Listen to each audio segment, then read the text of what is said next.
Albert Einstein once said, everybody's a genius, but if you judge a fish by its ability to climb a tree, it will live its whole life believing that it is stupid. Ladies and gentlemen of the jury, today on trial we have modern day schooling. Glad you could come. Not only does he make fish climb trees, but also makes them climb down and do a 10-mile run. Tell me, school, are you proud of the things you've done? Turning millions of people into robots, do you find that fun? Do you realize how many kids relate to that fish swimming upstream in class, never finding their gifts, thinking they are stupid, believing they are useless? Well, the time has come, no more excuses. I call school to the stand and accuse him of killing creativity, individuality, and being intellectually abusive. He's an ancient institution that has outlived his usage. So, Your Honor, this concludes my opening statement, and if I may present the evidence of my case, I will prove it. Proceed. Exhibit A. Here's a modern day phone. Recognize it? Here's a phone from 150 years ago. Big difference, right? Stay with me. Here's a car from today, and here's a car from 150 years ago. Big difference, right? Well, get this. Here's a classroom of today, and here's a class we used 150 years ago. Now, ain't that a shame? In literally more than a century, nothing has changed. Yet you claim to prepare students for the future? But with evidence like that, I must ask, do you prepare students for the future or the past? I did a background check on you and let the record show that you were made to train people to work in factories, which explains why you put students in straight rows, nice and neat, tell them sit still, raise your hand if you want to speak, give them a short break to eat, and for 8 hours a day, tell them what to think. Oh, and make them compete to get an A letter which determines product quality, hence grade A of meat. I get it. Back then, times were different. We all have a past. I myself am no Gandhi. But today, we don't need to make robot zombies. The world has progressed. And now we need people who think creatively, innovatively, critically, independently, with the ability to connect. See, every scientist will tell you that no two brains are the same. And every parent with 2 or more children will confirm that claim.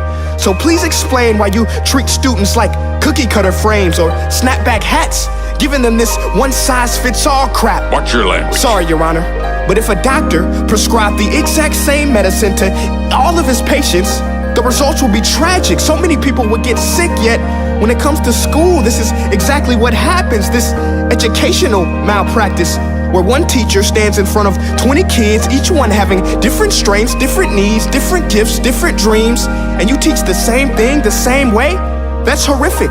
Ladies and gentlemen, the defendant should not be acquitted. This may be one of the worst criminal offenses ever to be committed. And let's mention the way you treat your employees. Objection. Overruled. I want to hear this. It's a shame. I mean, teachers have the most important job on the planet, yet they're underpaid? No wonder so many students are short-changed. Let's be honest, teachers should earn just as much as doctors, because a doctor can do heart surgery and save the life of a kid, but a great teacher can reach the heart of that kid and allow him to truly live. See, teachers are heroes that often get blamed, but they're not the problem. They work in a system without many options or rights. Curriculums are created by policymakers, most of which have never taught a day in their life. Just obsessed with standardized tests. They think bubbling in a multiple choice question will determine success. That's outlandish. In fact, these tests are too crude to be used and should be abandoned, but don't take my word for it.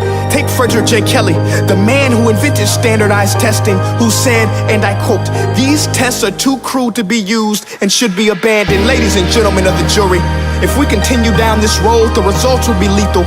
I don't have much faith in school, but I do have faith in people. And if we can customize healthcare, cars, and Facebook pages, then it is our duty to do the same for education, to upgrade it, change it, do away with school spirit, because that's useless. Unless we're working to bring the spirit out of each and every student, that should be our task. No more Common Core. Instead, let's reach the core of every heart in every class. Sure, math is important, but no more than art or dance. Let's give every gift an equal chance. I know this sounds like a dream, but countries like Finland are doing impressive things. They have shorter school days. Teachers make a decent wage. Homework is non-existent, and they focus on collaboration instead of competition. But here's the kicker, boys and girls. Their educational system outperforms every other country in the world. Other places like Singapore are succeeding rapidly. Schools like Montessori, programs like Khan Academy, there is no single solution. But let's get moving, because while students may be 20% of our population, they are 100% of our future. So let's attend to their dreams, and there's no telling what we can achieve. This is a world in which I believe, a world where fish are no longer forced to climb trees. I'll rest my case.